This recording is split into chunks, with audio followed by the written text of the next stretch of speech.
Last week, Representatives Thomas Massie and Ro Khanna introduced a bill to limit Trump's wartime powers. Then, as we all know, Trump bombed the Iranian nuclear facilities and not much happened. D.C. correspondent Chris Bedford joins us now for an update. So, Chris, we talked about this, like a week ago or so. There was a lot of talk. So, what's the deal with this resolution that we were told, we were going to get? Did it just fizzle out? Yeah, you could say that. And it more than fizzled out. It was dead on arrival. The reason for that, at least now, in the battles that we're fighting and the wars that we're fighting, all of the engagements abroad that the United States takes part in, all of the different countries that we launch bombs at, we'll say in their peace bombs, everything about the Department of Defense does that's Department of War related, comes down to the reality that the Senate and the House, more so the Senate, really don't like hard votes. The Republicans, you might remember, were so relieved when Roe v. Wade came down, when Dobbs first came down, eliminating Roe v. Wade, because they thought, okay, now that's finally in the background. Then they realized, oh no, it came back. What are we going to do? They don't want to make hard votes on the wall. They don't want to make hard votes on immigration enforcement. They want someone else, the executive, to do all those things for them so they can focus on the meaningful things like spending money and raising money.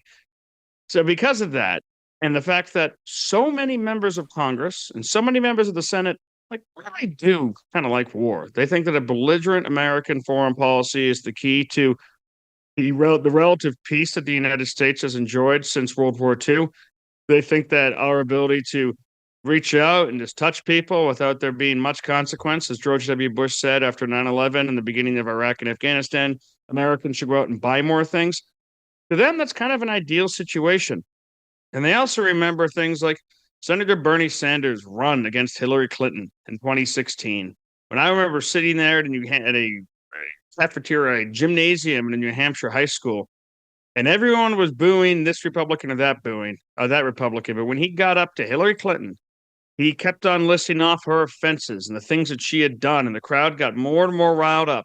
And then when he finished and she voted for the war in Iraq, that place shook like I have never seen a political rally shake, with just roars of anger. And, senators look at that and they say, wouldn't it be great if we didn't even have to vote on that? If we could just criticize the president and say, we don't like that call, or we can congratulate the president and say, we like that call. But no one actually asks us. They kind of prefer to be on the sidelines, a peanut gallery, and they've given up oversight. So until that changes, you're not going to see real momentum.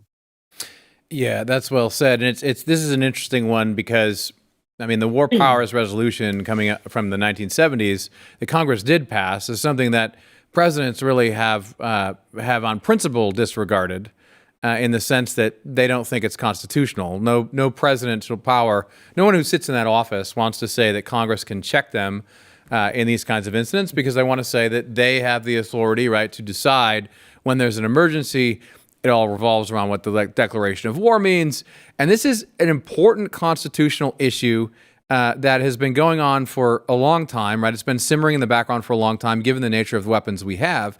And so, you're right to point it out as an example, because if you were concerned with the power of Congress or the power of the U.S. Senate, you identified your power, your honor, your prestige with that institution, then they would be very concerned with this issue. This would be one of the primary themes of what senators who were serious would be fighting and trying to wrest power back and forth from the executive. But we don't really see that at all. So I guess this is a perfect example of the fecklessness of Congress, right? Because they threw this out there basically because of the attention going to this particular conflict.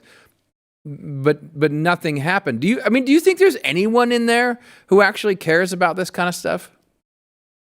There are a couple people like Mike Lee, Rand Paul, Thomas Massie, but some of those people are also really politically impotent, and they're not consulted on major decisions because they're known as people who don't want to play ball. They're known as people who can't be negotiated with, but they have some strong stances. Not Mike Lee, but some of the others.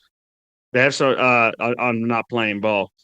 These guys, they have some strong stances, and some of them they can have an impact, and other ones are kind of just yelling into the wind.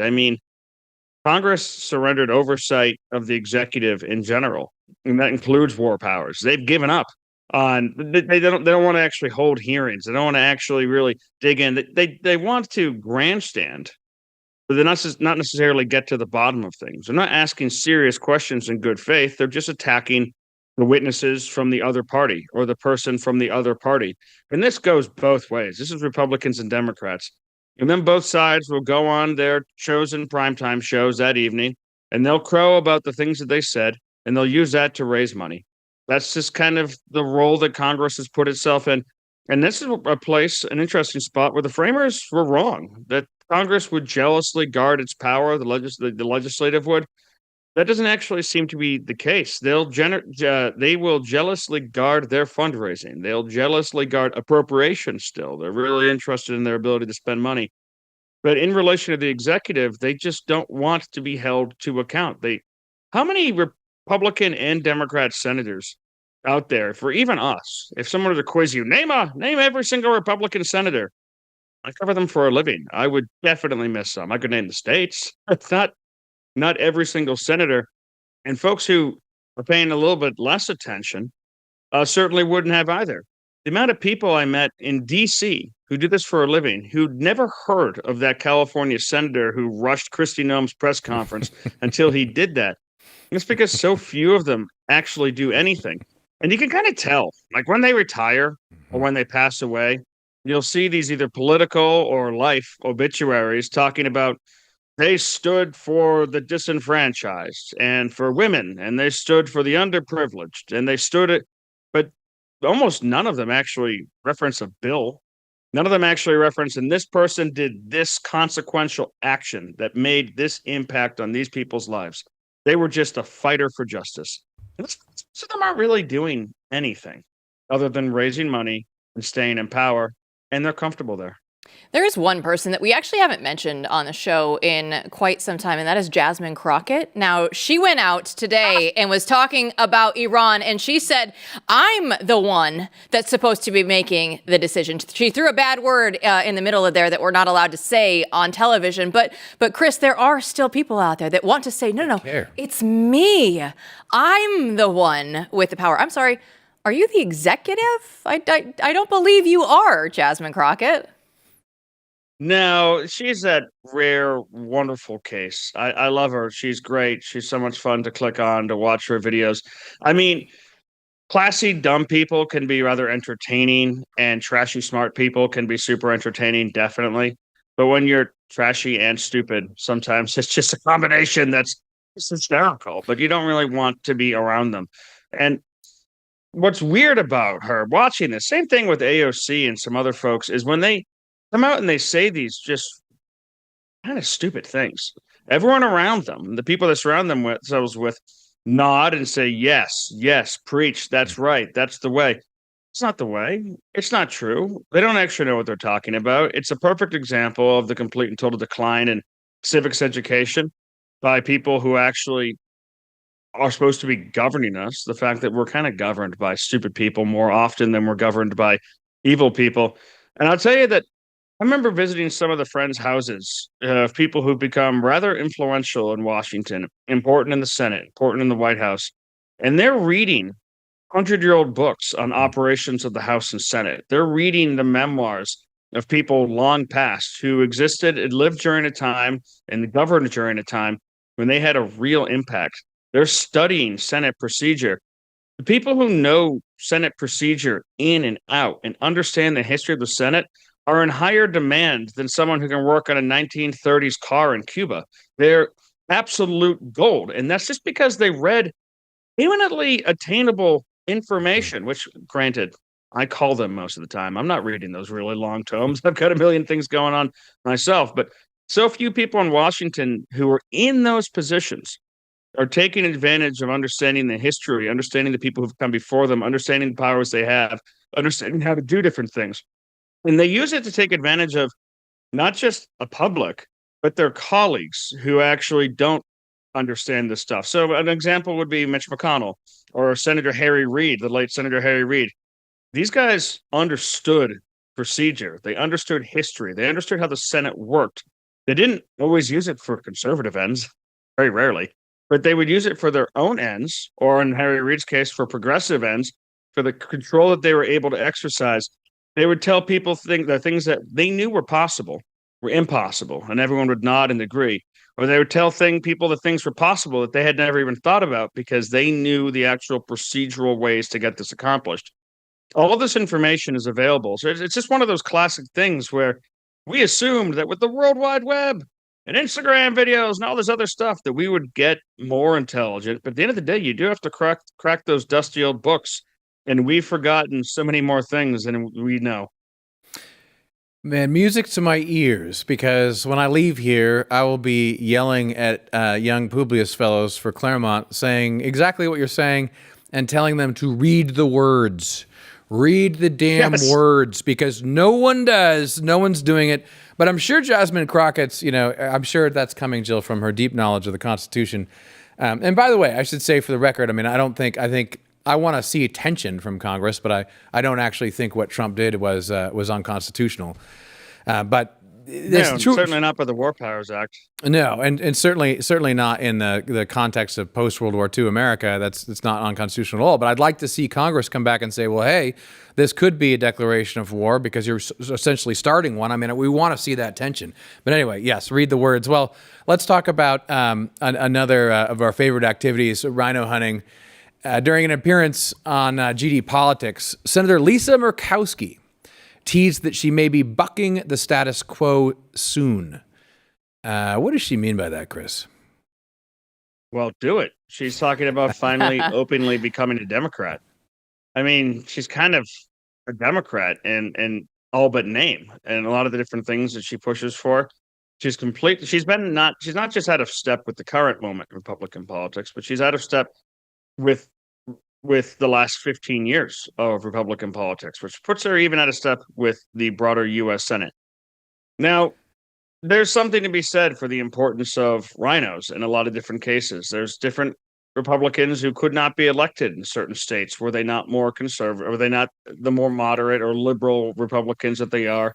And when those people, even when those people aren't going to back you to the hilt on this or that, they're going to back their party on the things that generally matter. And Murkowski is one of those folks who can be brought along to vote yes on things that the leader really needs, or the president, if they're a part of the same party, really needs, and can be reliably counted on, like most, to yell from the ramparts when it actually doesn't matter about how it's bad.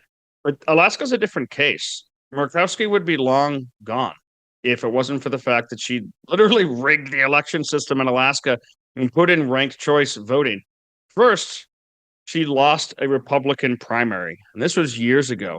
The Senate, the Senate Majority Caucus or Fund or whatever the heck it was, sent some people who I know, to Alaska to try and figure out how to orchestrate a write-in ballot campaign. They didn't want some Tea Partier in there, and they got her over the finish line, over the Republican, by running as an independent with a write-in ballot.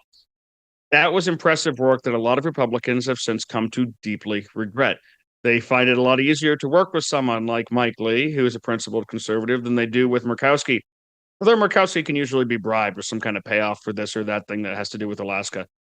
Then she put in the ranked choice voting, which basically means that she may be the second or third option for a lot of actual Alaskan voters, because many of them do lean, at least libertarian version of Republican.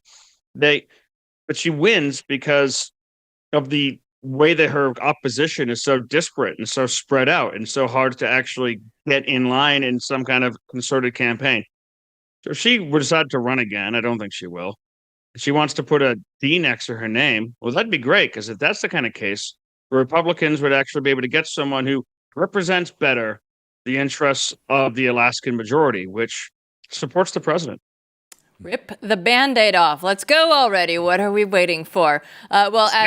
As MP is going to head out west to shape the young minds, we are eagerly anticipating welcoming Chris Bedford here to what is Jasmine Crockett country, unfortunately, but very excited to have you here in Texas tomorrow either way. I can't wait. And I will say about the homework that Matt assigns for the fellowships in Claremont, it's like I did the Lincoln one years ago. It's basically a graduate course worth of reading for a week and a half worth of discussion. And it's actually the best read. I actually did all of the homework because it was so fascinating and I loved it. I learned so much. I was lecturing people for the next couple of years on different shows and in different articles. Like, actually, Lincoln at the Lyceum said such a completely different thing. And, that might have really irritated them, but it definitely was so enriching, but not quite as enriching as my first cold martini or margarita in Dallas. Well, reading the words is important, but also cold martinis are probably equally important in life. Maybe combine them. Yeah, no ChatGPT back then. Bedford actually had to read all of the words. There was no shortcuts at that point in time. Bedford, thanks so much for the time. We'll see you tomorrow. See you tomorrow.